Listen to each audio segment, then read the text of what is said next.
Sir, ಇವತ್ತು ಬೆಂಗಳೂರಿನಿಂದ ನಾನು ಕೂಡ ಬೆಳಗ್ಗೆ ಹೊರಟು ಬಂದೆ.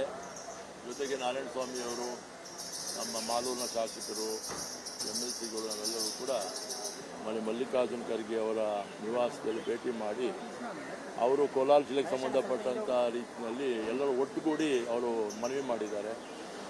ಜಿಲ್ಲೆಯವರಿಗೆ ಆದ್ಯತೆ ಕೊಟ್ಟು ಅವಕಾಶ ಮಾಡಿ ಮಂತ್ರಿ ಆಗಿ ಜಿಲ್ಲಾ ಮಟ್ಟದ ಸೇವೆ ಮಾಡಲಿಕ್ಕೆ ಅಂತಕ್ಕಂಥದ್ದು. ನಮ್ಮ ಜಿಲ್ಲೆಯೂ ಕೂಡ ಬರುತ್ತಲ್ಲ, ಚಾಮರಾಜ ಜಿಲ್ಲೆ 97 JH ಪಟೇಲ್ ಸಾಹೇಬರು ಮುಖ್ಯಮಂತ್ರಿ ಆಗಿದ್ದಾಗ ಜಿಲ್ಲೆ ಉದಯ ಆಯಿತು.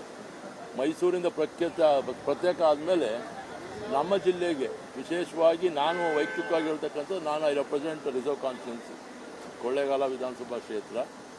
ಈವರೆಗೂ ಕೂಡ 97ನೇ ಇಸ್ವಿಯಿಂದ ಈವರೆಗೂ ಕೂಡ ಯಾರೊಬ್ಬ ಶಾಸಕ ಆ ಒಂದು ಮೀಸಲು ಕ್ಷೇತ್ರದಿಂದ ಮಂತ್ರಿ ಆಗ್ತಕ್ಕಂಥ ಅವಕಾಶವನ್ನು ಕಾಂಗ್ರೆಸ್ ಪಕ್ಷದ ಸರ್ಕಾರದಲ್ಲಿ ಪಡ್ಕೊಂಡಿಲ್ಲ. ಅದರ ಆದ್ಯತೆ ಮೇಲೆ ಅವಕಾಶವನ್ನು ಕಲ್ಪಿಸ್ಕೊಡಿ. ನಾನು 94 ಕೂಡ MLA ಆಗಿದ್ದೆ, ಜನತಾದಳ. JDUನಲ್ಲೂ ಕೂಡ JH ಪಟೇಲ್ ಬಣದಲ್ಲಿ MLA ಆಗಿದ್ದೆ. ಒಂದು ಹೋಟ್ಲು ಸೋತ ನಂತರ ನಾನು ವಿಧಾನಸಭಾ ಚುನಾವಣೆಯಲ್ಲಿ 2004ರಲ್ಲಿ 19 ವರ್ಷದ ನಂತರ ನಾನು ಗೆಲುವನ್ನು ಕಂಡಿದ್ದೇನೆ. ಸಿದ್ದರಾಮಯ್ಯನವರ ಆಶೀರ್ವಾದದಿಂದ 1,08,363 ಮತ ಕೊಟ್ಟಿದ್ದಾರೆ ಜನತೆ. 60,000 ಮತಗಳ ಅಂತರದಲ್ಲಿ ಗೆಲುವನ್ನು ಸಾಧಿಸಿದ್ದೇನೆ. ಈ ಸಂದರ್ಭ ಬಿಟ್ಟರೆ ಮತ್ತೆ ನಮ್ಗೆ ಅವಕಾಶ ಸಿಕ್ಕಲ್ಲ.